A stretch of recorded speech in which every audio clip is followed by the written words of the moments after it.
Hi everyone, welcome to our episode. Today is Wednesday, the 16th, and now we're live with Yasi here. So, first of all, hello to our viewers and who we are. You know already me, Era, and you know Mario. And hi, Yasi. Yasi is joining us for our episode. Yasi Zhang is a managing director at the promotion scale and also founder and creator of the Fast Track, the podcast, and we will just post it on the comment section, the websites. So before we dive into the juicy topics, we of course want to get to know you, Yasi. But for that, I will pass the mic to the Mario. Hi, thanks, Era, and hi, Yasi. Pleasure to have you on our crowdcast. Um, we heard a little bit about what you do already from Era, but maybe you can add some texture in your own words of how did you end up sitting with us in this crowdcast. Oh, how am I ended up sitting in this crowdcast? That was a very interesting story. So, hello everyone here. Hello, UFOstart. Hello, Aga. Thanks for hello, Marcel. Thanks for having me here with you. So how because originally I have my marketing agency called Promo and Scale. So we are serving blockchain tech startups. It was founded in Switzerland in Zug. And then I was browsing through on LinkedIn to check out what's new, and I like to read articles to comment on people's posts. Then I saw Lars' post, so Lars from UFOstart, and I went into his profile. Then I saw his working, his history, his background. Then I thought I should talk to this guy. But at that moment, I was caught in some other stuff. So I did not reach out to him. But a day or 2 days later, Lars sent me a message on LinkedIn. He said, "Oh, Yasi, I checked out that you saw my profile and I checked out your profile. I think we should talk." It was like so interesting. Then we started to chat with each other on LinkedIn because he was in the tech space. He's also a marketer and he's very experienced, and also now in the blockchain space. And then that's how I found out that you have this UFOstart broadcast, and then he invited me to be here as a guest. So I hope I can contribute to the content and help your audience understand a little bit more about marketing and to avoid some of the mistakes other startups are making. Sounds lovely. Cool. Thanks, Yasi, for this insight. And I think that unites many of us at UFOstart, actually, other kind of contributors that now, a lot of joined already our Discord. And yes, Lars is kind of the common denominator that excited us all for this great project. So thanks for that background. And now, as always, as is tradition already, all of us share a fun fact about ourselves. Who wants to start? I think you should. You started. I should. Okay, Era. Since you are, since you're the boss around here, I will do what you say. And this is so my fun fact. This time will be. We talked before about skiing, so I will choose one from that area too. A couple of years ago, I ran an event with about snow kiting. So entrepreneurs, investors go snow kiting in Norway. And we had this little slope where we went down with sledges, and there was a little race, and I had my camera on top the other people, and was very closely behind. In a sharp curve, somebody crashed, and kind of we were really fast, and so they were laying on the slope, and I had the choice either to ram into like a person, like straight on with a sledge, or go not in the curve but over the edge and into the woods. So that's what I had to do, and I crashed against a tree and split open my my leg. That was quite interesting, but yes, a little bit of a skiing mini accident. Whoa, that's a real fun tragic fact, actually. But yeah, good, right? Not tragic. More tragic than fun, so right? I throw it to Yasi. Right. Okay, so now the theme is about skiing because now we're in ski season and you guys are in Germany, I'm in Switzerland, we're all surrounded by the Alps. So before we just talk about skiing, that reminds me of very awkward and embarrassed moment in my life. I've been wandering around in Australia myself in 2013 as a solo traveler. And then at that time, it was summer in July. Then I thought, oh, how cool it is that if I can go skiing or snowboarding at that time in summer, but in Australia. So I went with a group on a big bus and go to this ski resort. but I was such a beginner and I got lost in the mountains, right? So I took the wrong lift, I went on the wrong piste, and I took another wrong lift and I went to two mountains behind. And then actually, it was the end of the day. We were supposed to go back, and I got lost and I couldn't ski down because it's the black line and I couldn't do that. So one of the employees at the ski resort, she spotted me and she said, "Oh, are you the person who got lost?" I was like, "Yes, yes, I'm the person who got lost." So she escorted me back to the place where the car park was, and then everyone had to wait for me, and I feel so guilty. Yeah, that's the first time that I really get lost in the mountains while snowboarding. So after that, I changed to ski. I hope it helps. Oh God. Okay. Thanks Wow. All right. So for I sharing. think it's my turn. Although I do ski, occasionally. My fun fact is not about skiing. I'm sorry, maybe it's too basic, but I am scared of elevators. Thank you. Okay. But All right. how would you go if there's a building you have to go up 10 floors Well, up? I would take the elevator, close my eyes, and pretend that I'm not there because I really get scared. And if I don't have to, I'll take the stairs. If the building is not, like so high. So yeah, Oh, okay. yeah. Understood. Very unique. All right.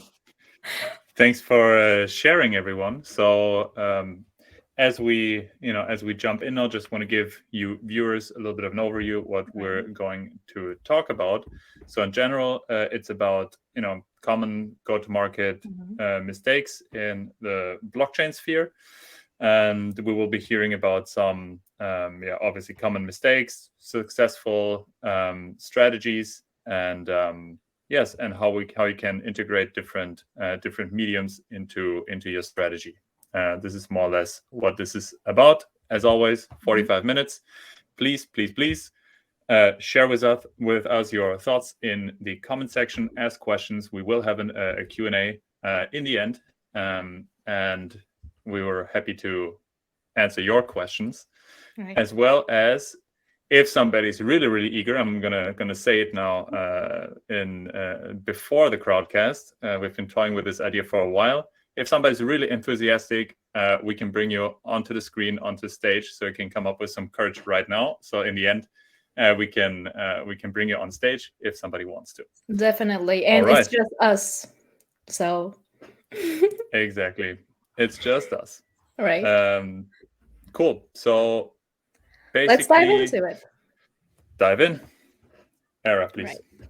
Okay, definitely, gladly. So, Yasi, when I look into your LinkedIn profile, right, it pops out promote and scale for blockchain startups, right? Can you explain a little bit or a lot what does it mean? Yes, so Promote and Scale was founded early last year as a result of me and my co-founders seeing so many blockchain tech startup doing the wrong marketing, and then we were so frustrated. And then because my co-founder, she was working in CV Labs in the blockchain space, and I used to be the head of marketing for blockchain tech startups. And then we thought, okay, we need to save those companies from doing all this wrong marketing activities. And as a result, we founded this company so that we want to help early stage tech startups who are really focused on building the technology, building the products. Oftentimes we see that the co-founders, they are not coming from like a sales and marketing background, right? Most of them are developers or from the technical side. So they really do not have that much experience with building a brand, around the marketing activities for their tech startup.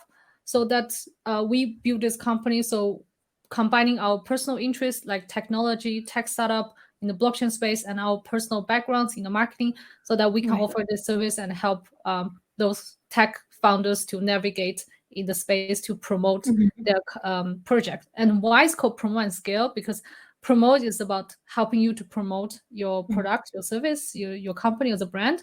And the scale is because we target early stage or Series A tech startups. So we help them to scale up. Therefore, we chose a very straightforward name, Promote and Scale. That's really cool, actually. When I look also through your LinkedIn, like we also mentioned, of course, that your podcast platform, it is relatively new, right? 2020 you started if I'm not wrong. And how was the idea of this podcast was born? And also, just because of the extension of the promotion scale, or something definitely new? Yeah, so it was, I also thought it was new, right? But now I think about it, it's 2022. So actually, I'm in the third year of running the podcast. So really, time flies. During the COVID, time just disappeared for everybody. Same for me. So how it started is, so in 2020, at that time, due to COVID, so the previous early stage tech startups I was working in, so they have to remove some of the departments. So I'm the head of marketing. So the marketing departments was actually removed because the company has to survive. And then at that time, I thought, okay, it's not going to be easy during this time. And I'm not in urgent need to create like income. Like I don't need to bring food on the table. So I thought, why not I take this opportunity to do something that I really enjoy, even I do not earn anything from it, right? So now I started to think about what I want to do, what I really enjoy doing as a personal project. Right. And initially, I wanted to do YouTube. Actually, I wanted to start a YouTube channel for a long time because before I think I shared with you guys in a separate call, I was living in Kinshasa, Democratic Republic of Congo, and Amsterdam, France, Stockholm, like different countries. So I thought, how amazing would it be, just to record all my life experiences. But I suck in front of the camera.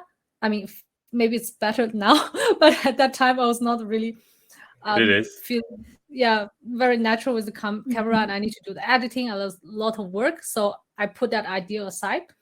And then in the last few years, podcast has been starting to get very popular, and I'm very avid listener. When I go running, I listen to podcasts. When I drive, I listen to podcasts. When I on public transportation, I listen to podcasts. So then I thought, okay, then podcast would be the perfect platform that I don't have to show my face. I don't need to do video editing. I can still share the content and discuss the topics with my guest and share it with the audience.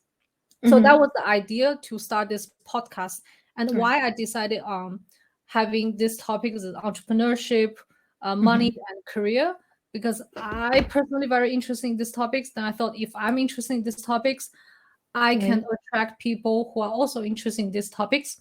And that's the origin story of Fast Track. And the name of Fast Track is because everybody who knows me, I'm not going on the average speed. Everything I do, I'm overachiever. So I want to make it as a content channel that's to bring the knowledge and experiences from my guests and share it with the audience, so they learn it and they take it. So they are on the fast track. They don't have to make all the mistakes that people are making. So that's why the name Fast Track. That's amazing, actually. You combined your love for marketing and love also for helping people in the blockchain, right? Is the Promote Scale is your first project to dive into the blockchain, or how did you end up in blockchain universe?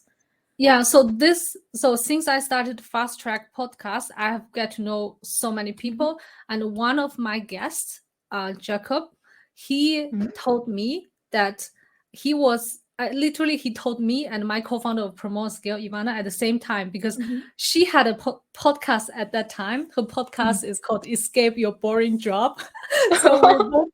So we are both in the space that we are very pretty much into entrepreneurship, right? And then to content creation. Then he made a link of us two. So we met up a few times and we talked, had some coffee. And then we had the idea, because we are in the blockchain space, in tech startup, and then content creation, marketing. That's why we had the idea of creating this digital marketing agency, because I already had a business in Singapore doing similar stuff, also offering marketing services, consulting for companies. So I thought, okay, then let me start this one with Ivana. So we focus on the blockchain space. And then for Promote and Scale, we also have a podcast, but it's not so regular. So that's more focusing on like a tech startup business and marketing. Yeah, the Fast Track is more on personal growth and money entrepreneurship. Yeah. That is really inspiring. That is really inspiring story, to be honest. Now I'm interested on how do you think, because you've seen and you've been in this a long time, from the first personal experience, also with the experience in general, how to take off as a blockchain startup? Like, I know that's a very general question and the answer can be very long, but what is the top one thing you see, that's the most common thing? So my approach is because I don't want to. Okay, let me try to say it in a very politically correct way. So my approach is what I think is the right way to start a business. So you Mhm. have your you understand the market, you understand your audience needs, you understand how you can help them, then you develop your business model, and then you Right. found your company, right? So this is my approach. So basically, what we have seen in the market that is needed, what we have seen in the market that can be improved, and then this is in the market, and then combine with what I know, what I'm good at, and what I can help people with. Then I combine these two together. Then we find this overlap, and that's the angle that we take with this promote and scale company. So that's therefore we do not offer like every single marketing services that one can imagine. That's why we only focus on what we are good at.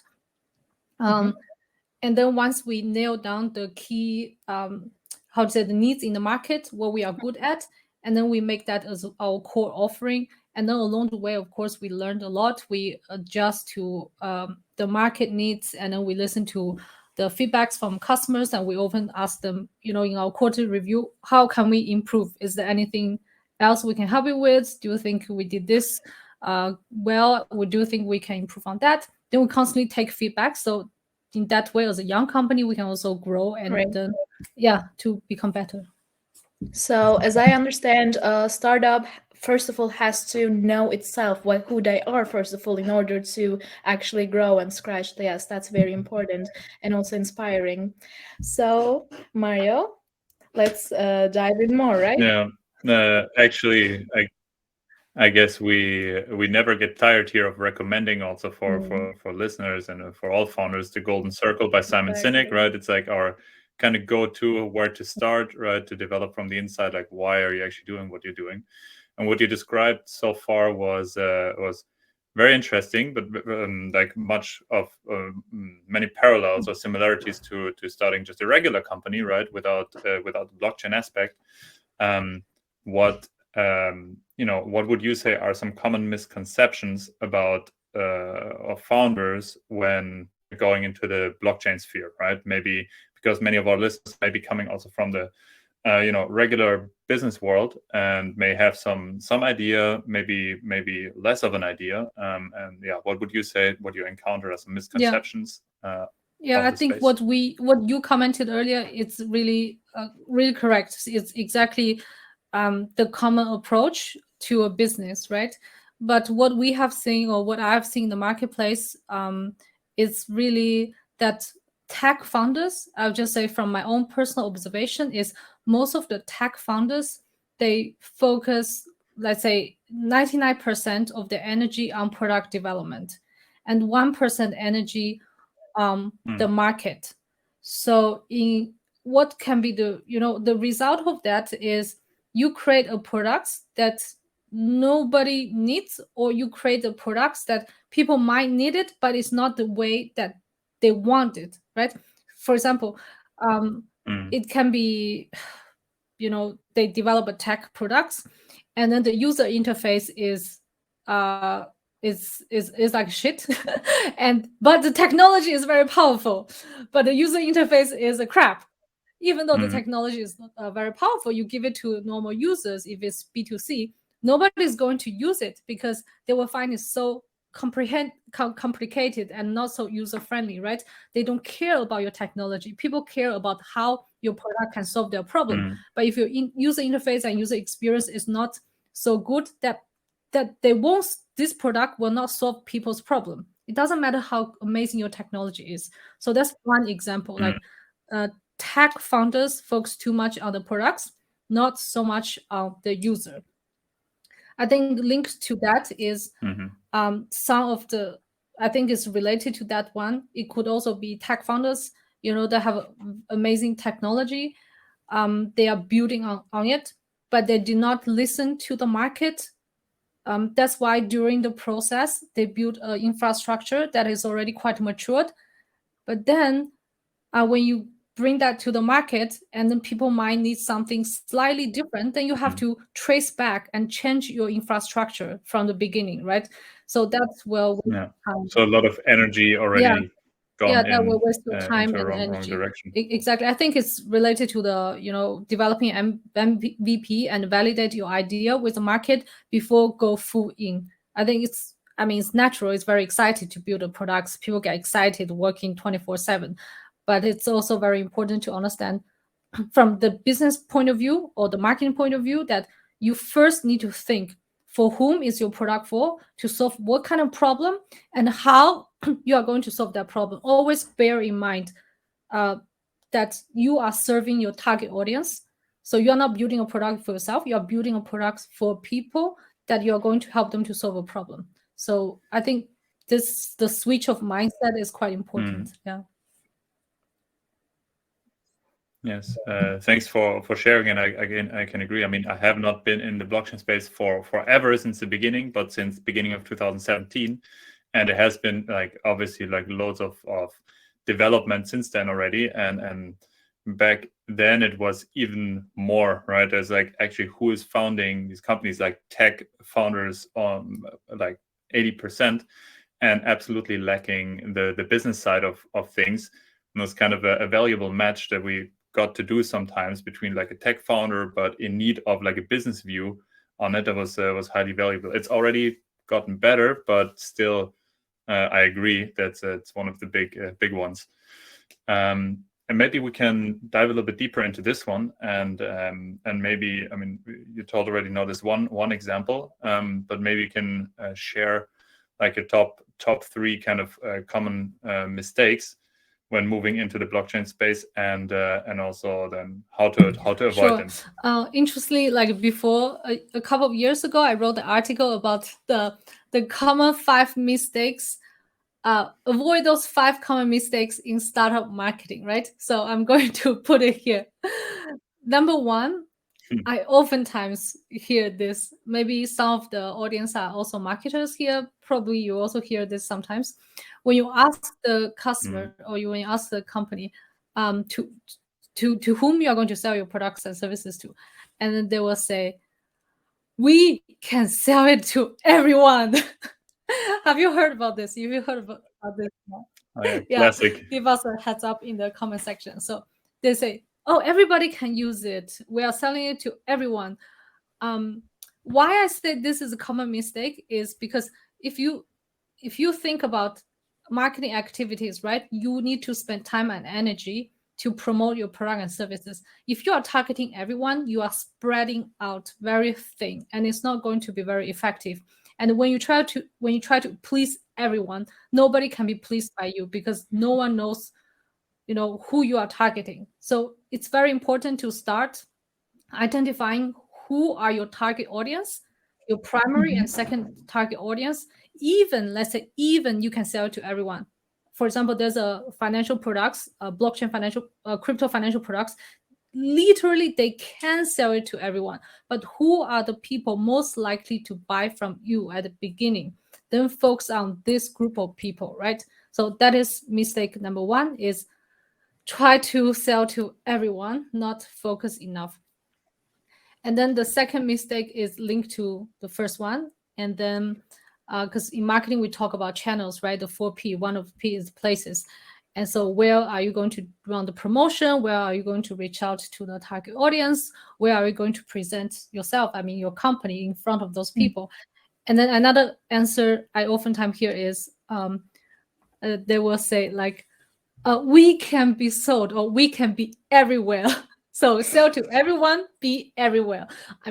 Ideally, yes, you can if you are Coca-Cola, right? But if you are early stage tech startup, try to stay focused on the important channels where your target audience, your primary audience, where they are. Target that channel, right? So if they are, I don't know, if they are oftentimes attending events, then go to those events. Why not run expensive advertising with Financial Times or whatever the magazines that you have in your local country? So spend your money wisely, so your investment wisely in selected channels. So that's mistake number 2. Then I'm going to the Again, let me challenge you. Let me challenge you in this one for a second. Let me play a kind of devil's advocate. So one thing in the blockchain sphere, right? Because like we're talking about blockchain specific sphere, is that you can be with your project instantly global, right? And you have access to this global community that works differently, right, than when I start my product in Germany or in Japan or in Macedonia, right? So that would give me kind of an opportunity and a different possibilities than in a regular market, is where it's kind of differing. And I can maybe reach them and see on a global level first, okay, where is it maybe being adopted more or less? Obviously, that only works for truly international products. They're not localized, right? Usually you need to localize products for different markets, but it doesn't work for legal things or anything. But yes, there's kind of a chance, I would say, to figure out kind of the best market globally for your product. Yeah, I think it's a very valid comment, because what's interesting in the blockchain space, right? Everything is so decentralized, and you can literally launch. You go on mainnet, and everybody can see it. So it's not categorized by geography or time zones, right? It's literally global.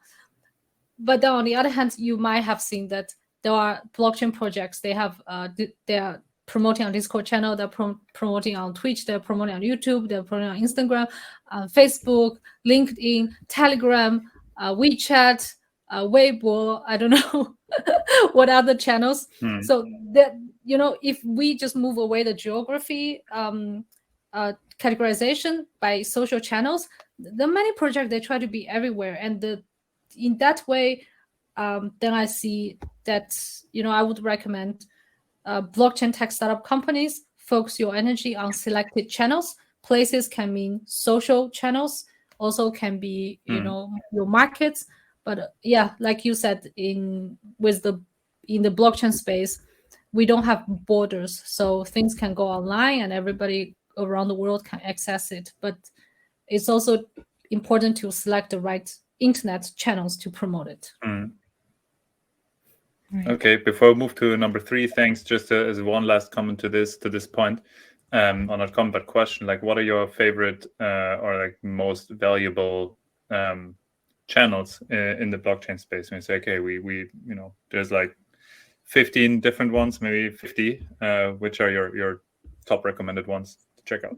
Okay, I will answer this question from I would just say from the project's point of view, because I'm a marketer, right? So I will first see what this project is about and who is the users or the target audience or the community members, where they are, where they're coming from, what's their interest. And then based on this group of people, the profile, then I would recommend social channels for blockchain tech company. If you are B2B, most likely LinkedIn, right?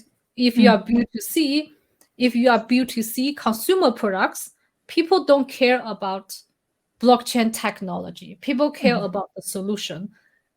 You could be on Instagram, but if you are B2C and blockchain products, and then your main target audience are the investors, crypto investors, NFT buyers, and depends on where they are, right? I think if it's targeted at a large group, then you need to build a community. And I think Discord is very popular nowadays. Telegram is very good for Q&A. Twitter is very good for engagement as well as Q&A. So I think those are the common channels. Also, it depends on geography preference. Probably in China is another channel, and then probably in Korea is another channel, or Japan another one. So I think then you need to see where literally your main group of target audience located and where they hang out. So I would just answer this question this way. And then if you ask me personally, what is my favorite social media channel that is not related to the company, not related to the projects, then I'll say my personal favorite channel is podcast and YouTube. And I'll give you the reason why. So when we started the internet age, we started with blogging. That was huge. And then people started with YouTube, and it was huge. Now we are still seeing the big wave. And then it comes with podcasts, because podcasts you can listen it everywhere. You can listen it when you're driving, when you're jogging, when you are doing nothing, when you're cooking. So I think the next big wave of content platform will be podcast, and YouTube and video format will still be on trend. So on the personal side, I prefer those two. Yeah.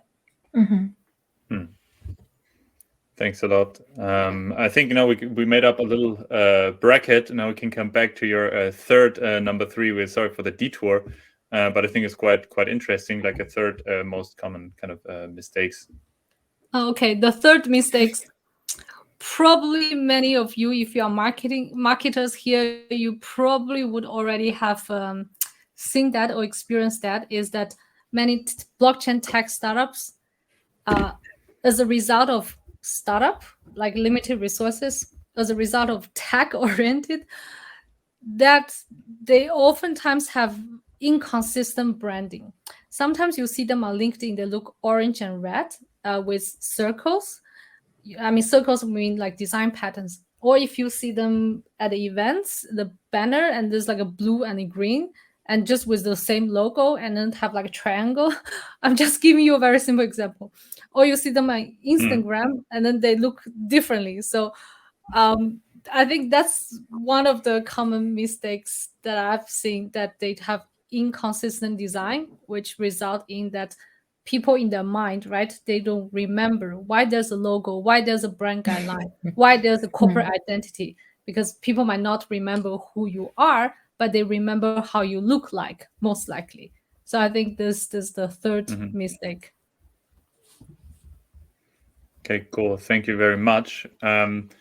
As we have a couple of marketers also listening, when considering like blockchain projects and market entry kind of strategies, or it's a marketing strategy in general, what would you say are the important building blocks that I have to think about?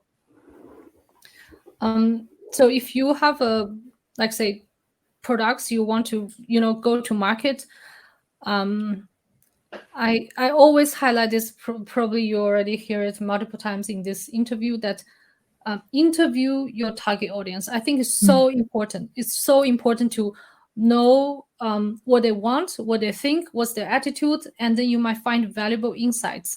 So probably I would recommend just interview, think about who is your target audience, and then interview 10, let's say minimum 7 to 10 of them, asking them around 10 questions just to dig the customer insights. Then you will find very valuable information, which you can then use it for your market entry strategies. Let me give you an example that I learned from fast-moving consumer goods industry. I think they're very brilliant with marketing. So I remember when I was working in Unilever, every time we have to, when we have like product launch, when we have, prepare something, we have to go to some customer's home. I was doing laundry detergent. We have to see how they wash their clothes. we literally go to people's home and then we ask them how they wash their clothes. And then we see how they use the detergent, how much they use, what kind, like powder or liquid. There are even people, they mix powder and liquid together because they think liquid is so expensive. So they mix them together, literally, I've never imagined people would do that. And then you see how they do it. And then we realize that, okay, actually liquid is so much more expensive than powder, even though it's more efficient. So how to increase the market size, market share of a liquid instead of powder, then the only way is to reduce the pack size to a smaller one, so the price can be lower, and then it will be more accepted by majority of the consumers. Then slowly you can penetrate the market with these new products. And then borrowing this example to tech space, if you are developing a tech products, and there must be a reason for you why you are doing that, right? Is it because you think there's a problem needs to be solved, or is it because there's an idea that you had suddenly, while you are showering or doing whatever? But then go to the market and validate your products, and then find insights, and then come back, fine tuning your products, develop MVP that people would love to do. So I kind of forgot what's your question, but I think it's about market entry. Yes, now I remember. Yeah. So yes, it was the building blocks of a marketing strategy in blockchain. Yes. So exactly. So this primary building block is to validate your idea with your target audience. That's number one. I think number two is once you have MVP, you are ready to be launched to the market. And again, bear in mind who is your target audience. Bear in mind what's the problem. Bear in mind why you are developing the products. And then you'll choose the right channels and then tell a right story and then reach out to the people. Because once you develop something people love to use and you are solving their problem, you will naturally have users, right? You don't have to push hard. You don't have to convince them. You just need to show them your products, then they already want to use it, right? That's very natural. So I think that this one big chunk of building block is literally understand your users and use that insights into your product development. Right. Yeah. Okay, great. Thank you very much. I guess this is, I mean, there's like a million other questions that are coming up. And yes, I'm sure our audience also has some. So I would hand over to Era and give the floor to her and the audience. Right. Thank you. Puncture you with questions. Exactly, because we learned a lot. And one of the questions that we got is, what would you recommend to projects which aim to reach everyone on the planet? Okay. What I would suggest you to do is, now I'm talking from the point of view as a project owner or as a company founder, right? So if your project can be used by everyone on the planet, since you're a tech startup, you have limited resources and funds and people, identifying the early adopters. That will help you to fuel the growth. So who are the people who are most likely to say yes to your product and services? And then target them first, and then delight them with amazing products, amazing user experience, amazing support, and they can become your ambassadors because they love it, they like it, they like to promote it. And then you can reach out to the second layer of people. So the logic is there. You don't have to go big at one time. You can take it like step by step so that you build up the momentum, and then your communities will help you to promote and then to gain more new users or new customers. So to answer this question, just slice them. You do not have to eat the whole planet at one go.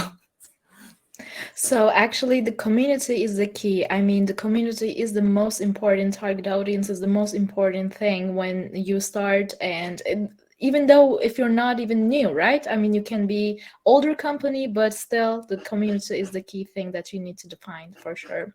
The other question would be actually, what are the most important skills for a blockchain marketer?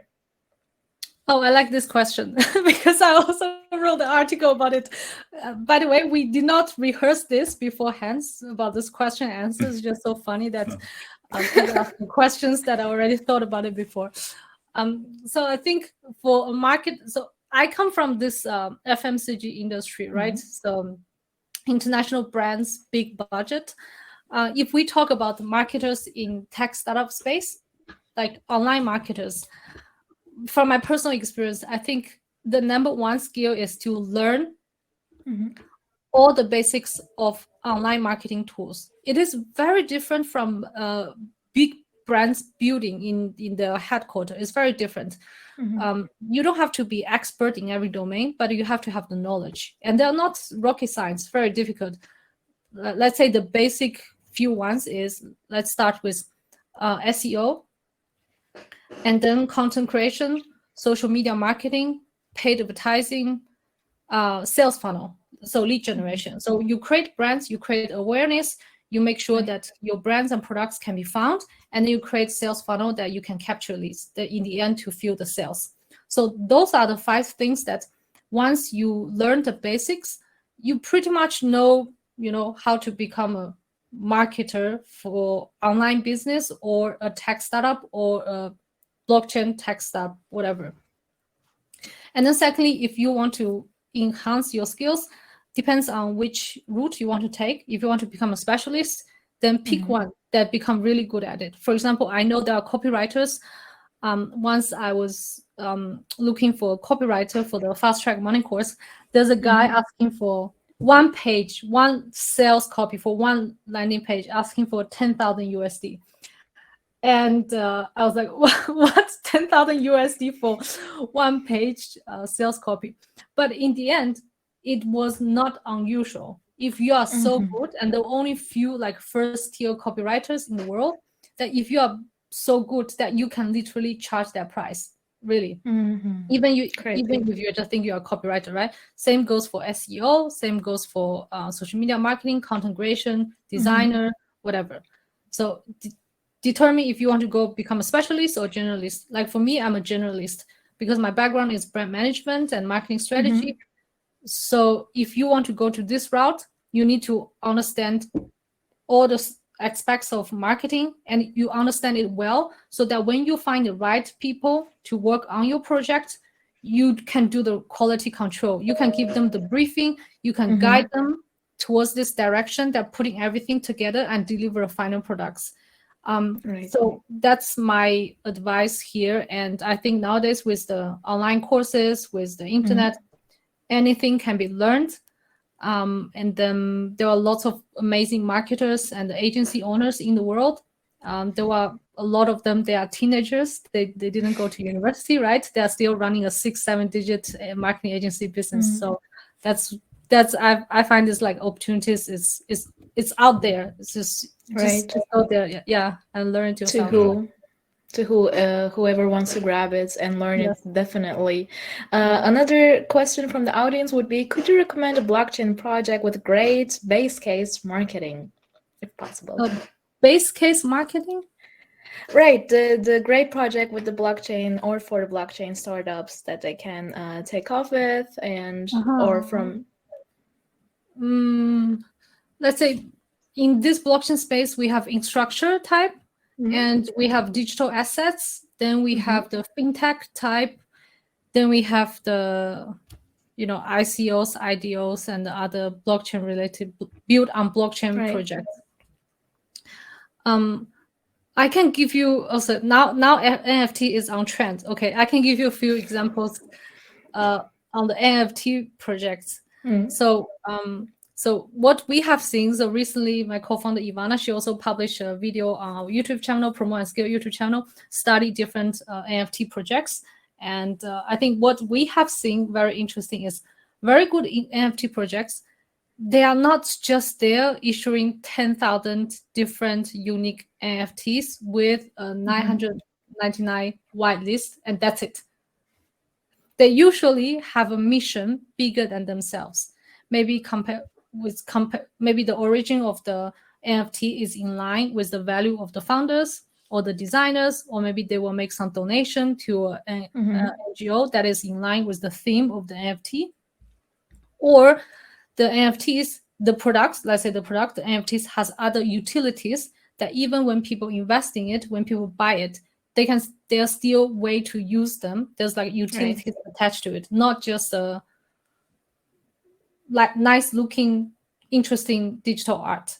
And on top of that is the whole marketing is planned very well from the beginning till the end, the whole launch plan. So we have seen some of the NFT projects, I would say not best practice, just for you to learn, to avoid that. They don't have a comprehensive plan. They don't have 360 plan. They just launch it. They try to sell it, having people on a whitelist, and then do the hype and the FOMO. But then in the end, the project didn't go very well. The community started to question them. So when did they come out? It's late. What's the update? And the community members become very angry about the project team. And then they silence them, or they remove them from from the chat. I think that's it's not the best way to serve your community, but the best practice would be you plan your project with a clear roadmap. So to have a full transparency, so people know, Right. they can expect what will happen at which date. Even there is a delay, keep people updated. Tell them through a YouTube live channel, Discord channel, Telegram channel. Keep people informed. So, they are with you along the way. So I think That's true. yeah, to have a comprehensive plan from the beginning till the end, know what you are doing and why you are doing this, and then serve the community, bring them on board. I think that's a very good example of a very successful NFT projects. We learned a lot in this Maybe episode, to actually. add here. Oh, yeah, please. Yes, maybe to add here, because like a little sense of a difference in the from the regular kind of companies to blockchain based companies, because there's a lot of the hype going on, and especially through the marketing channels, and there's this push, and the competition and other projects are doing all of that. There's maybe more of a felt need, a perceived need to do the same way, right? Which leads to maybe there is a project plan and a roadmap online, but it's just not realistic, right? It's fueled by the hype culture in the space, and I think it is and many are quite annoyed and frustrated by that, because then you fall short, right? It's like overselling a lot on this level. So I think to build a valuable community from the beginning is taking the different approach, to not go for the hype and make a realistic plan that then very soon, when you start working, also the community will see you actually follow through, and it's realistic, right? And I think that will be greatly valued, especially by those who have had other experiences before. Yeah. Can I add? Oh, I'm sorry. Yes, please go on. Yeah, so what I want to say is that as a project team, we have seen it in many of the NFT projects as well as the infrastructure blockchain project, right? If you are delivering based on your roadmap, even there's a slight delay, but if you are delivering every time, you are gaining people's confidence, right?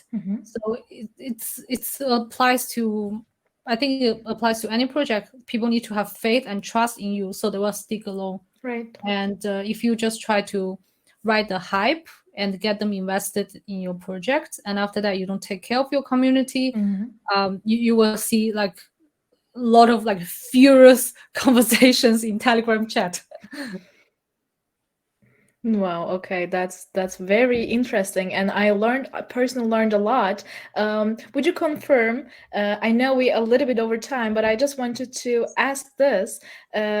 As in business, as a startup, like everything that you just said, step by step, can we say, is as it in life, like just take a step slow, and then get to know the product, you, and then the company and the target audience, and that is the most important things, would be then taking everything step by step. Would you confirm it? Yeah, it doesn't have to be slow, but actually it's the stepping stone that I mean, now we're coming back to the basics of coming back to the basics of the business, right? When you start a business, literally you need to have the business plan. So what I talk about today, actually I'm not inventing something new. I'm just reinforcing on what's the right way to do things. And then just not many startups are taking the steps of brainstorming and think through it. It doesn't even take that much time. They'll think that they might say, "Oh, I'm a startup. Things always change." Yeah, it's okay. Things always change. Then you change in your plan as well, right? But if you don't even have a plan to start with, then it's going to be hectic. So really, to understand why you have this product at the first place, and to whom is this product and services for, and how to reach those people, what they like, what are the insights, any feedbacks you get from them, and come back to fine-tuning your offering and create a 360 comprehensive go-to-market plan, and then deliver the plan and then adjust the plan along the way when you see the areas for improvement. It's not rocket science. It's literally a method that has been done by so many companies, right? Thank you, Yasi. I love your energy. All right. Then I guess we are 5 minutes overtime already, so it's time to wrap it up. Of course, first of all, thank you very much, Yasi, for sharing your insights, for taking the time to get in touch with us and the community. Please, community and all the listeners, check out Yasi's Promote and Scale. Link is in the chat, as well as her LinkedIn profile. Connect. And if you are also on the fence of maybe entering the blockchain space, you're not in it yet, if you want to dive in, please join our Discord channel, which is also at the bottom in the chat, and you can have a nice intro into this space. That being said, Era, forget anything? Don't forget to follow us for upcoming events, and it's in the down section for our Discord channel. And that was it. It was great to host you, Yasi. Thank you so much for your time and this episode. I've learned a lot. Yeah, thanks to having me here. I hope the audience also enjoy it, and happy to connect. My LinkedIn URL is in the chat, sent by the person who is behind this, Lars. Thank you, Lars. Check out the Fast Track podcast if you're interested in those topics I mentioned about, and happy to connect with you guys. Yeah, thank you. Thank you so much. Great evening. I wish it to everyone. Okay, bye-bye. Bye, everyone. Bye.